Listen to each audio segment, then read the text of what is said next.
I'm Meghan Lacy, VP of Enterprise Partnerships here at Suzy. I might be a little biased, but I think we have the most fun panel that I've seen all weekend. So get excited because we've got some amazing, amazing panelists here. So I'm going to kick us off with some intros. So we'll just go down the line here, and everyone, if you could just share a little bit about yourself, and then we'll dive into the fun stuff. Great. Hi, I'm Michelle Wong, the Chief Marketing Officer at Sprinkles. Prior to that, my career was built on the creative agency side, where I was the managing partner and president of our agency, the first woman to hold that position in its 50-year history. Very excited to be here today, and thank you for coming. Good. Hi, I'm TJ Abrams. I lead our global well-being business at Hyatt, and I feel like I have one of the best jobs in the world because with our Hyatt portfolio, I help our guests live healthy, happy, and fulfilled lives through the experiences that we offer. I've been in brand and business for 20 plus years across industries, but been in hospitality, health, and wellness the last 10. Morning, y'all. I'm Justin. I'm a fellow Texan. I got to live in Austin for 10 years. I like to say before it was cool. So coming back into it, I'm like, I'm not as cool as I used to be, obviously. But here nor there, I spent almost a decade at a small company called Facebook, where I was one of the first people to start the creator team. Before creators were a thing, and 2018, Vine was the hottest thing, so I got a lot of experience in that. Present day, I'm the head of market development for Acorns, and what that means is I essentially am tasked with looking out into the world of culture, specifically subcultures, and deciding where can Acorns play strategically to make sure we're culturally relevant and showing up in ways to help scale our business effectively and really just be on brand to make sure it feels right because it's the right thing to do. So excited to get into this conversation. Hello, everyone. My name is Nicole Anderson. I head media relations, influencer strategy, and experiential at Wells Fargo. I've actually been here for about 2.5 years. Prior to that, I was at Barclays for 10 years, where I was head of media relations, and I actually created influencer strategy there. And before that, I was actually with Matt at the National Basketball Association. I know nothing about basketball, but I know how to get you on TV or keep you off, right? So I was there, and I was between NBA and WNBA. At Wells Fargo, I have multiple hats. So I had media relations, influencer strategy, sponsorships, conferences and events, and DE&I. All of those verticals fall into me under the cards and merchant service business. So let's just say I'm a little bit busy. What you don't know, fun fact about me, I'm about 68 years old. 68.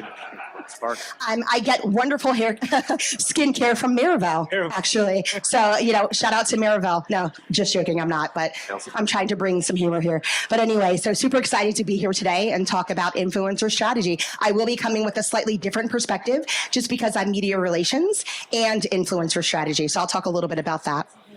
Amazing. So we have 30 minutes. We've got a lot of fun stuff to cover. We'll dive into partnership strategy as a starting point. So Justin, let's start with you. What are the key considerations that go into your decisions to partner with a brand or influencer? Yeah, I think when I view this world of essentially what's called the creator economy and doing brand partnerships strategically and on brand, there's a couple different factors that I consider. One is obviously fit. Another being cultural relevance, and does this person resonate with who we're trying to go after and tap into from an audience perspective? Another consideration that people sometimes get a bit hesitant on is cost, right? And I think one of the things that I've learned in the last decade in dealing with talent, there's no real rhyme or reason what people decide to charge, right? I've seen rate sheets for some of the biggest talent in the world that go for way under than someone that's a nobody, right? In terms of following, not everyone's somebody, but in terms of following, the much smaller following. And it's a really interesting consideration just to make sure that at the end of the day, what we're doing or how I'm thinking about approaching the business from an investment perspective with talents specifically is also making sure that who we partner actually also showcases who our customer base is. And I really want to make sure that I'm very intentional and deliberate by design that I give equal opportunities to people from all walks of life, right? Easier said than done because there's still business metrics I need to make sure I can try and unlock growth, subscriber count, etc. But those are some of the lenses that I look at the world through for my particular efforts at Acorns and have historically at companies like Facebook. I'm moving after Walmart. TJ, what about you? Authenticity, without a doubt. We, as a smaller hospitality company, have to really play the game differently and think about the type of partners that we bring to life to tell our story. So I'm constantly looking for influencers and partners where there's equity in the well-being space that we can derive from their stories and the activations and how they behave in the world, and that allow us to tell our stories. If you think about the guests we serve, well-being is more personal and dynamic, what you need versus what I need, than ever before. And so I'm constantly looking from a holistic standpoint about what are the different cultural ambassadors we can have, those in the art space, restoration, wellness space. We like to talk about adventure and exploration. So a wide range of sort of modalities that we try to cover from a well-being standpoint. And I need really authentic sort of partners who can tell that story. We've got great brands like Miraval, as Nicole just mentioned, and those brands in itself, if you get a chance to experience it, you will also have a Nicole experience. And we want our influencers and partners who show up, who connect with these brands, to think through how do they take their equity in a certain space, our equity of brand, and really bring that to life in a unique way. So probably authenticity is number one, and then making sure there's shared equity that can be derived from it. I think authenticity will be a key theme we'll keep returning to throughout the panel. I want to hear from your most authentic and recent influencer at the end, Nicole. Yeah. So I think for us, right? So I say, because I'm working for a bank, we've got our brand business, but then we also have our co-brand business. So we say we can choose our friends, which is our influencer, but we can't choose our family, which is our partners, right? So, for that reason, I think for us, it's specific that we work with influencers that can capture our brand, our partner's brand, and then also remain authentic to their brand. Because if they're not authentic and they're not credible, then there's no point in us even working with them. And if they lose that credibility, then it's just not a win for anyone. So I think for us specifically, I am looking for authenticity, but I'm also looking for credibility. When I say credibility specifically, I'm coming from a separate lens. Remember this, right? From media relations. So as the newsrooms are shrinking, oftentimes a lot of these influencers and media influencers specifically, the newsrooms are looking to them as the experts. And so what I mean by that is, yes, we've got our celebrity influencer, we've got our micro and macro, and every other word that you want to think about an influencer, but I focus primarily on media influencers. So for example, I'll use Brian Kelly. So Brian might have like 2 million followers on Facebook and Twitter and Insta and all of the great things, TikTok. But will he also help move the needle with Maria Andretti from the Wall Street Journal, right? So is he a source now? Because again, as we think about it, the newsrooms are shrinking. So, you see countless times of layoffs. So they're looking oftentimes at certain media or influencers, I should say, as the experts. So partnering for me is very important from a media influencer perspective. Yes, I'm going to get the micro and macro. I'm selling credit cards. I'm not CPG. Shout out to my CPG family here. But it's easy I hate to say it's easy, but it's like, it's much harder, I'll just say, to actually get the awareness. We can get the awareness for a credit card, but then how do we get that conversion? How do we get that acquisition? So for me, I'm looking at awareness, consideration, right? And then acquisition, acquired. Did I get a card and wallet? So for me, it's very strategic. It's not spaghetti on the wall. So oftentimes when I'm talking to my leadership or my executive leadership, I have to explain that. It's like, it's not like we're just getting a Kim K to show our card. Does it make sense where we can get the awareness, the social engagement, and are we getting the acquisition? And so looking at that, that's sort of like the trifecta that I look at to say, okay, this is the perfect influencer for us because they can hit all of those marks. Amazing. And last but not least, Michelle, how do you collaborate with partners and influencers to co-create campaigns that feel authentic to both your brand and to their brand? Yeah, I think authenticity is critical, but the shared value piece is part of part and parcel of that. We really look to brands or talent and individuals that really align with where we want to go in terms of our message around empowering women, storytelling through food, creating cultural diversity through ingredients and things like that. And we've had a great experience doing that. Everything from a female chef series campaign that we ran where we got to bring in talent from across the country to give us inspiration and create new flavors for us that spoke to who they were as women, but spoke to their cultural backgrounds as well.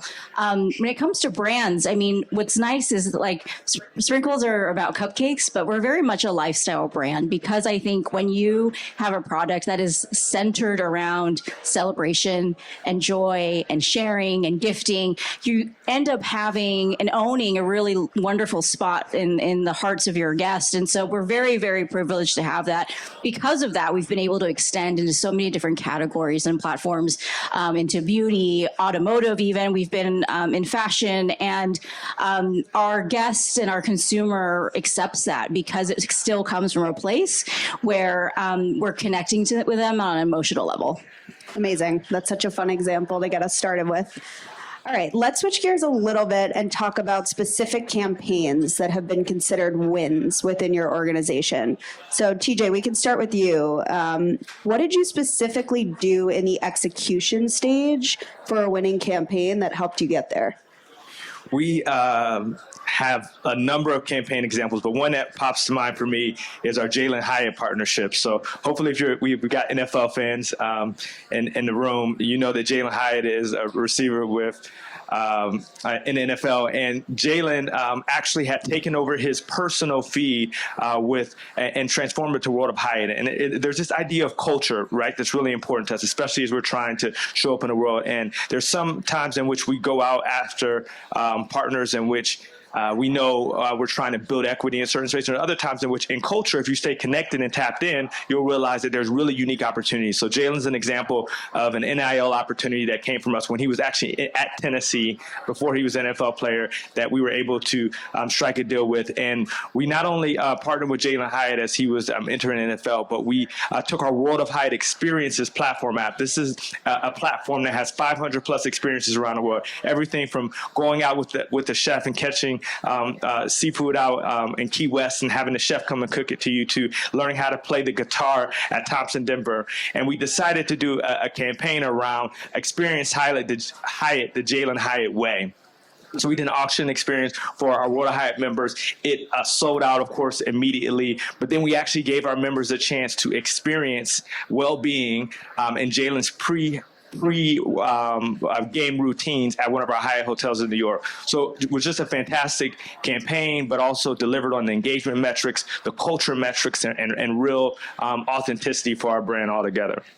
That's a tough act to follow. Nicole. No, don't give it to me. It's a tough act to follow. Yeah, exactly. I think I'll take it. I'll play the football, I'll intercept it, and then I'll pass it to her. Yes. I'll give the touchdown. How about that? We'll both win. We'll stay with One example that one example that comes to mind was actually day one on the job. So I just started at Acorns in December, like right before Christmas, and I get started, and they're like, "Oh, by the way, we just signed a deal with Mr. Beast, right? And it goes live in 3 weeks. Figure it out." And when you think about YouTube and you think about digital culture, there's no one bigger on the internet than Mr. Beast, right? And so for us, thinking about the cultural integration, think about the brand resonance. So we integrated into his main channel on YouTube, and the video was titled "Protect Your Money." And when you think about Acorns' mission, it's very in line with that.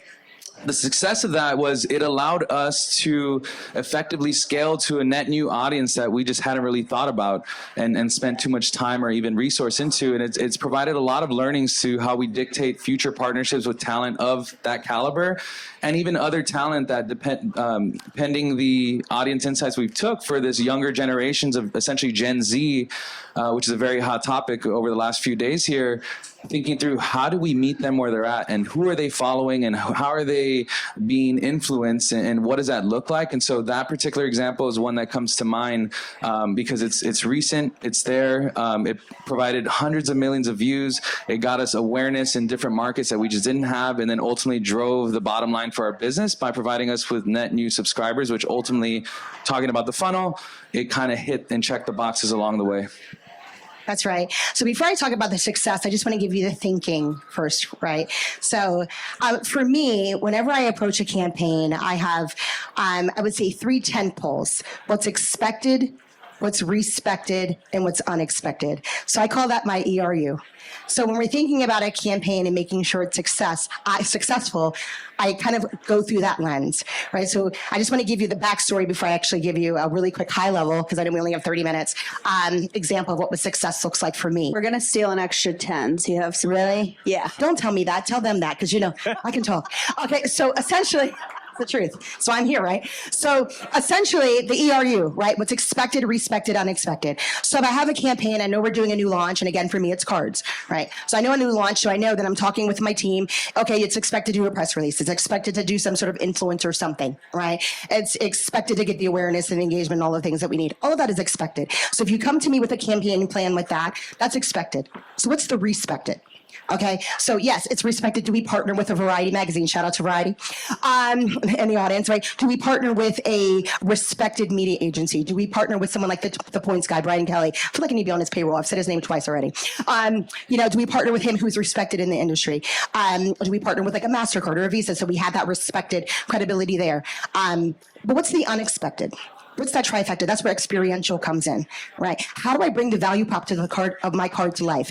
I'm not selling wellness to like freaking Hyatt or these amazing sprinkle. By the way, the female quotient is we sponsor them. I had Equality is Sweet. So if you've not gone to the Equality Lounge, shout out to Shelly's Allison team. Sprinkles cookies, Sprinkles cupcakes. Red Velvet, amazing, right? So I'm not doing that. I'm selling credit cards. How do I get cards in wallets, right? Like that's my thing. So sexy, right? So how do I get that unexpected, that experiential? How do I bring my value prop to life? So that's the gauge that I look at in terms of what I call my trifecta of how do I create a successful campaign? So looking at that lens, what's expected, respected, and unexpected, that's the core of my campaign. And then from that, we can talk KPIs, which I won't. I know that's probably your next question. But from there, I build my campaign from that.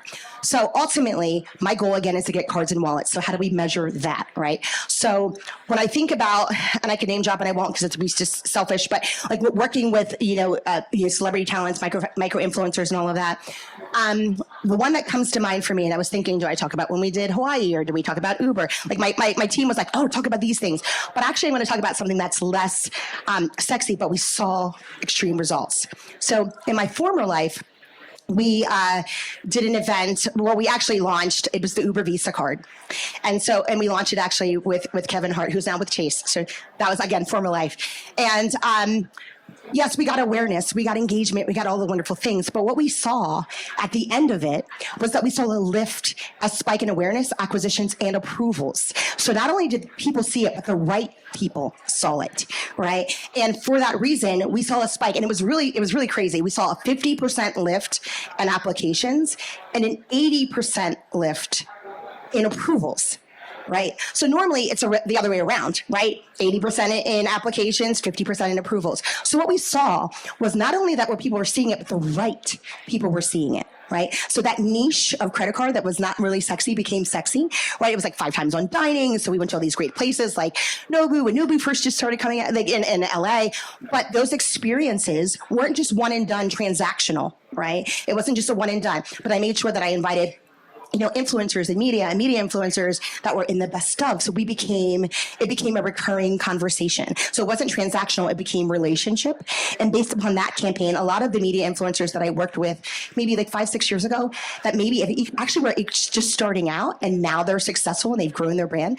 They've grown with me and we've got that EQI, that emotional connection that we need. So that's why it's so extremely, so when we measure what campaign success looks like, it's different. Obviously for my higher ups, it's about cards and wallets. So it's about the bottom line, which also helps me because that helps me with a better budget for the next time, right? And telling that story. But then also I'm now working stronger with my marketing partners and my acquisition partners and the like. So that's what success looks like for me is awareness, engagement, and obviously acquisition. So that's just one example of what I consider to be a successful campaign, but it really starts with the foundation, the root, which is the ERU. I love the ERU framework. I think that's such a helpful way to think about things. That's a perfect segue into my next question, which is really about working with your internal teams. Michelle, can you tell us a little bit more about how you execute campaigns with your internal teams, what that collaboration looks like, any barriers or challenges that you're working through?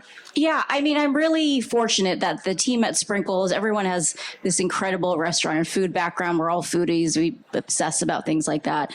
But they're also very aware and driven to ensure that our work is authentic and relevant. And so an example of this is, we had been concepting a Vietnamese coffee cupcake for ages. And I wasn't ready to release this until it felt like we needed to bring on a partner. Again, you can't call something a Vietnamese coffee cupcake and not use coffee from Vietnam. For me, it just felt like you're not doing it right. So we partnered with Sarah Nguyen, who founded Nguyen Coffee Supply. And it was wonderful bringing on a partner, a female entrepreneur. Again, the value alignment is there. Her product is incredible. And being able to tell this culinary story and this food story that's coming from a real place. And besides the fact that the coffee is amazing, we had a condensed cream core. Like, it just blows my mind. But I have one more thing that I would share. It's really for TJ, because we had a wellness cupcake. Oh, tell me more. We had a wellness cupcake. It was actually my first partnership that I brought onto Sprinkles. And it was with a CPG wellness brand called Gold. Again, Black female entrepreneur, Trinity Mosen-Wolford, amazing woman. And she had a wonderful matcha product. And so we made a matcha cupcake. Matcha. We used her coconut collagen and made that like the cream core. It was like good for you.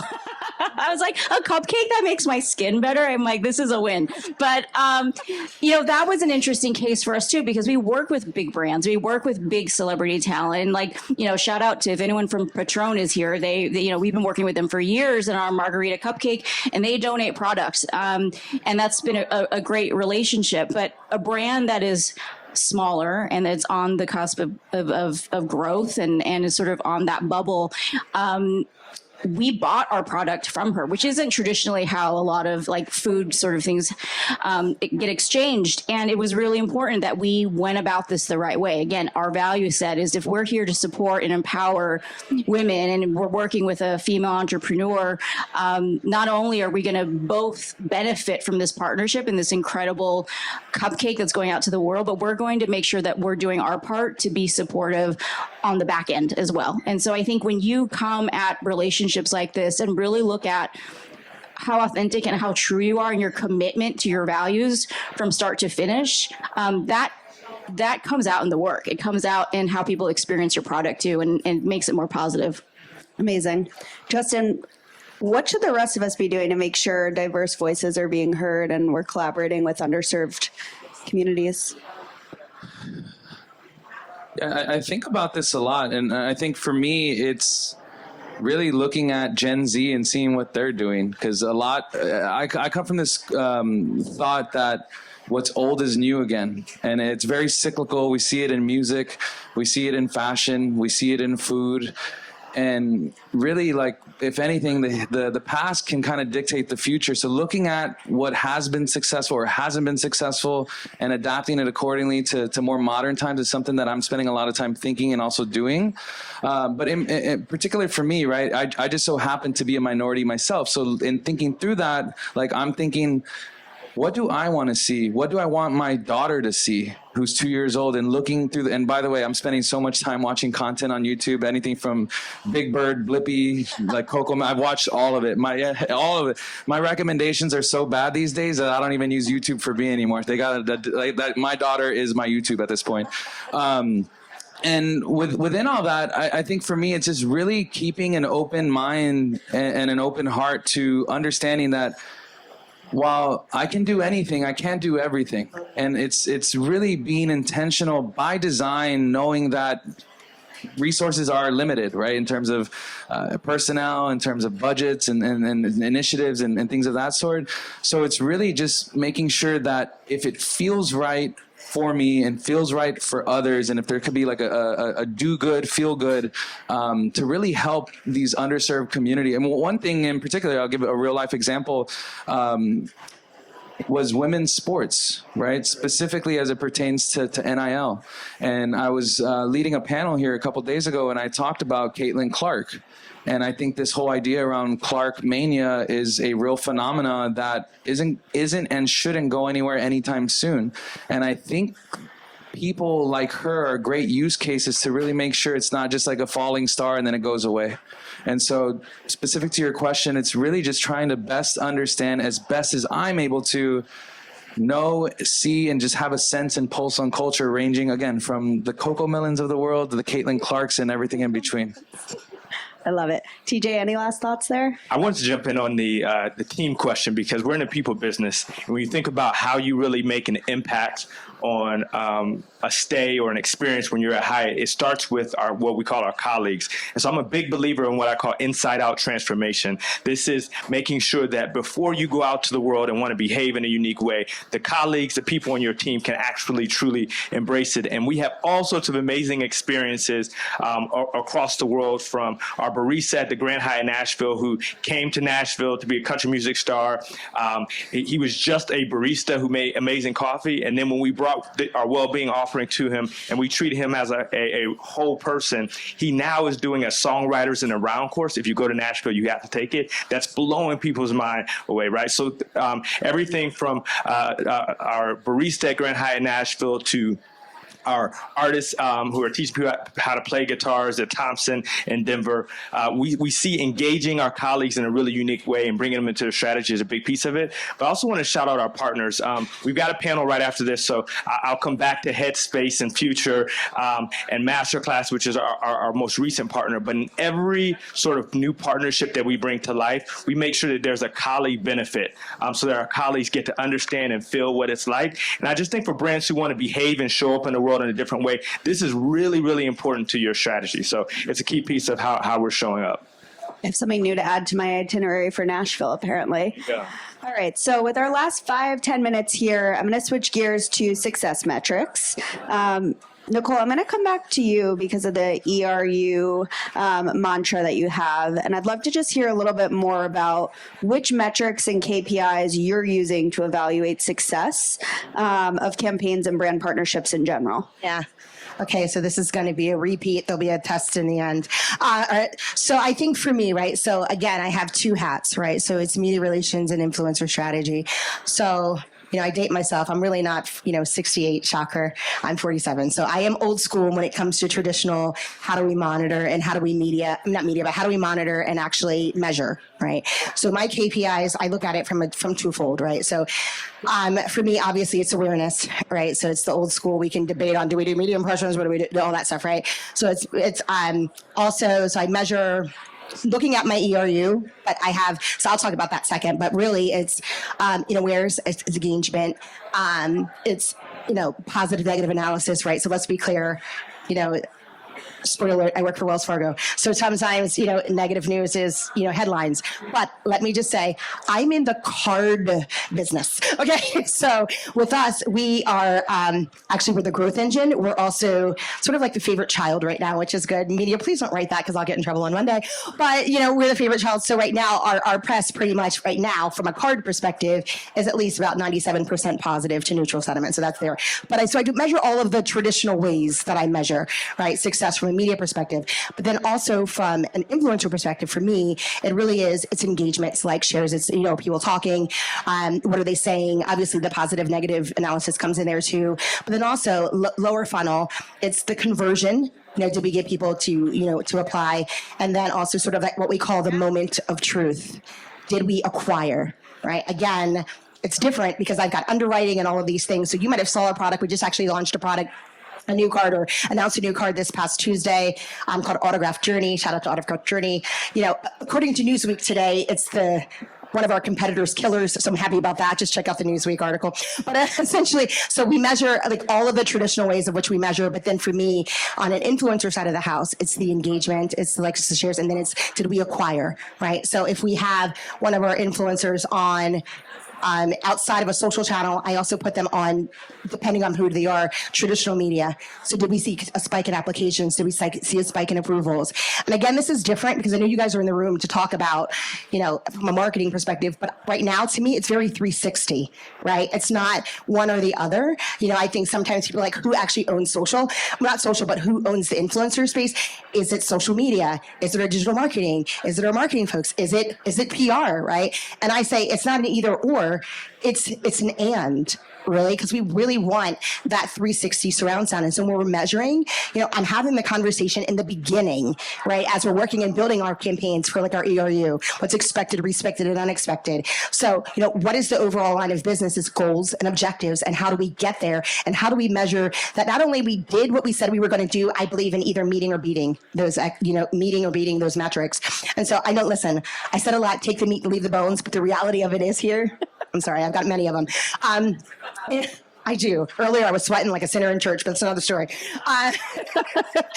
But how do I measure? How do I actually make the KPIs that I need to actually, let's be clear, get the budget that I need for next time, right? I hate to say it's all about for me, but it's not, right? How do I get cards and wallets? How do I get that engagement? How do I get that awareness? How do I build that affinity? And I think what a lot of my panelists were saying earlier is how do I actually even build that EQI, that emotional connection that I think is extremely important right now, right? Like I always say that marketing sells the widget, PR tells the story about the widget. So how do we do it?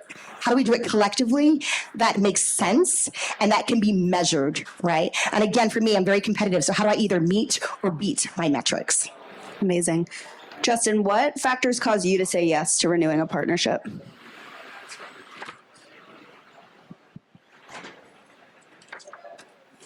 I think it's the amount of solicitations I've gotten. I've gotten really good at saying no. That when I do say yes, it has to mean something that is more important than the no. And so what does that mean? I think and believe fundamentally that when I'm reviewing all these solicitations, everyone deserves a shot, right? And maybe I don't get an email, but at least you get a thought if I'm reading your email. And within that, it's really thinking about the framework of like making sure that the decision I make almost feels like, why wouldn't we do this? And making sure that it feels right, because every idea that I present means that's an idea I don't present, because their priorities will be shifted accordingly. And so knowing that, I really think through the business holistically. I think through culture as deeply as I'm able to best understand it, whatever the subculture of the opportunity is, and just making sure that there's alignment. For example, if there's something that we have never done before in terms of just testing of a marketing channel or an investment, there's going to be a bit more hesitancy there because we just don't know what we don't know.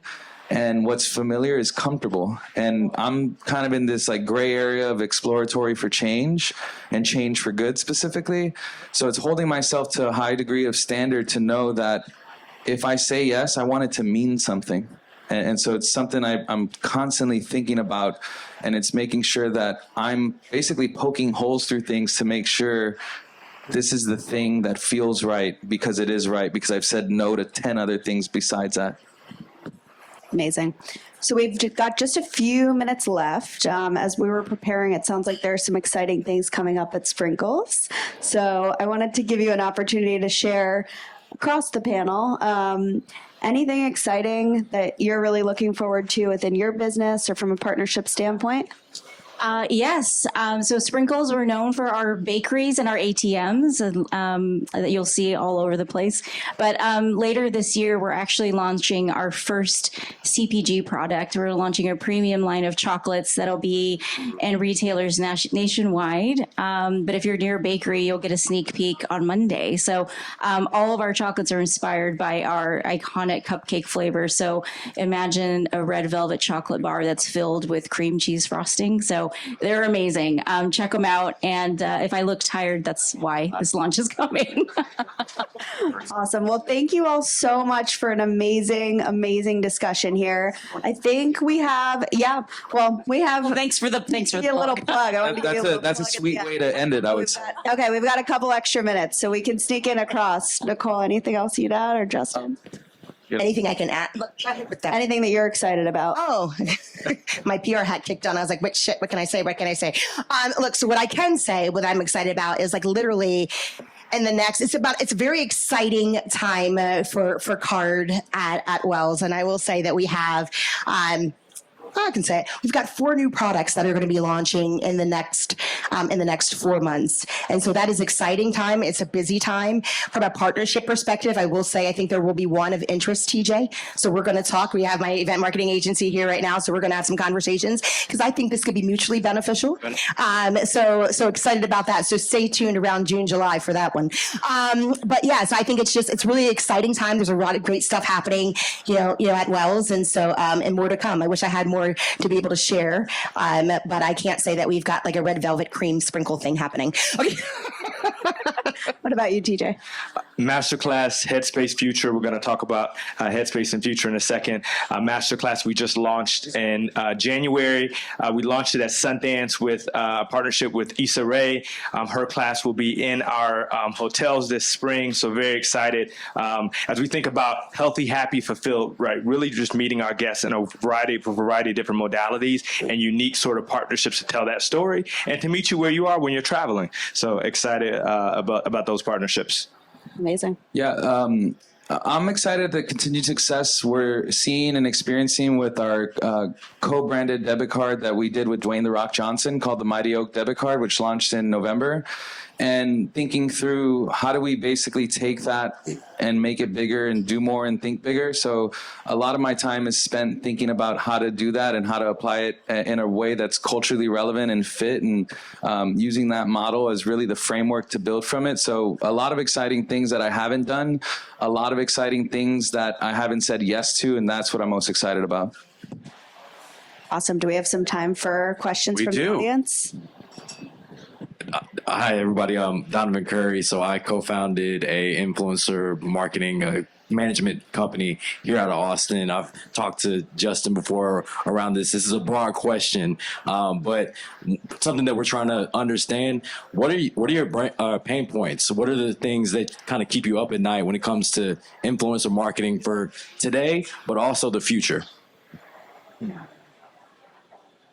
Well, I'll start, I guess. I think the biggest pain point for me is just getting, because I work in a very corporate environment, is oftentimes getting leadership who've been in positions for 20 plus years to understand the importance of influencer. I don't want to say influencer marketing. I would say influencer strategy, because there's a strategy here. This is not spaghetti on the wall, right? And so I think for me, that's something I'm challenging. It's kind of like it's on the front end, right? You've got to tell the why and control the narrative and say why it makes sense to partner with organizations like you who actually help bring in the folks. And then once they actually see the ROI and that this is where things are going and moving, so that's for me is just kind of getting that internal buy-in, but we're getting there, and we've gotten there, I would say. And then the second thing is, how do we remain, for me anyway, I like to make sure that I am protecting not just my brand or my partner's brand, but also the influencer's brand. And so And I don't just say that, I actually mean that. Whereas when you talk to them, I don't want to change their voice or who they are and what they need to say. And so sometimes, listen, I work in a highly regulated environment.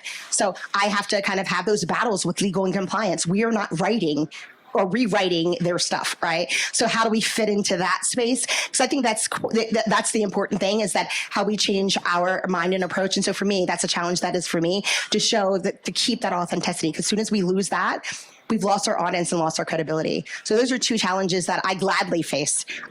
But hope for now, winning. One more question, maybe for anyone but Nicole.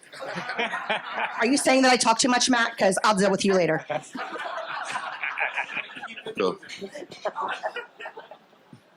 This is definitely one of the most diverse panels up here, so I thank everybody for coming. Anthony Patterson with Spin Magazine.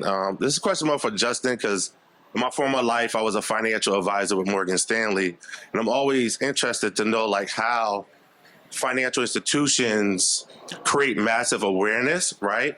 But the financial products in certain communities, they don't know it. It's not trickled down from our parents, a generation though. So how do you tote the line between we're going to create massive awareness with your influencers, but also like educate the community on something that's very new to them.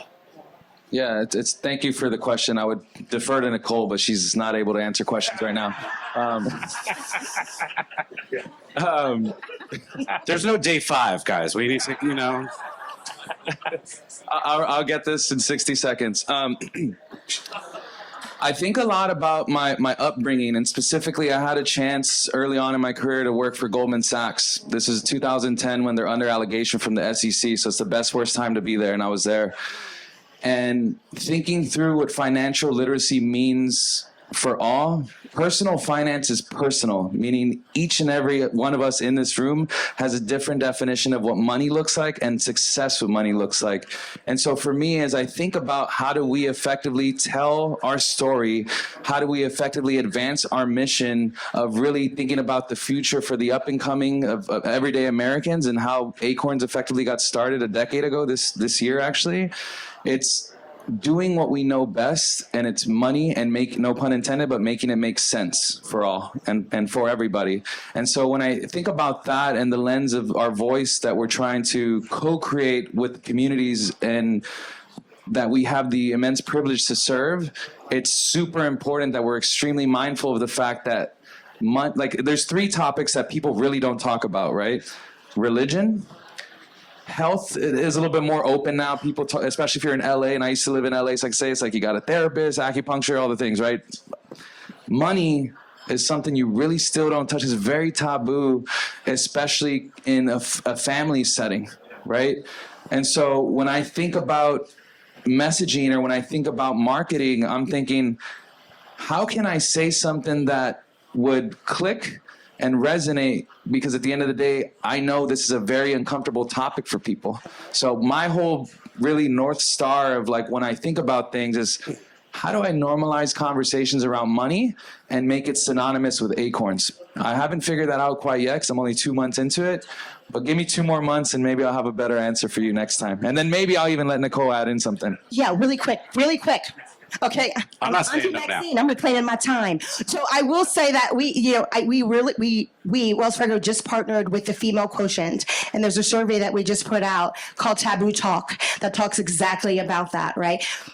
About 60% of people, especially women, are more comfortable talking about their sexual partners than they're talking about finances.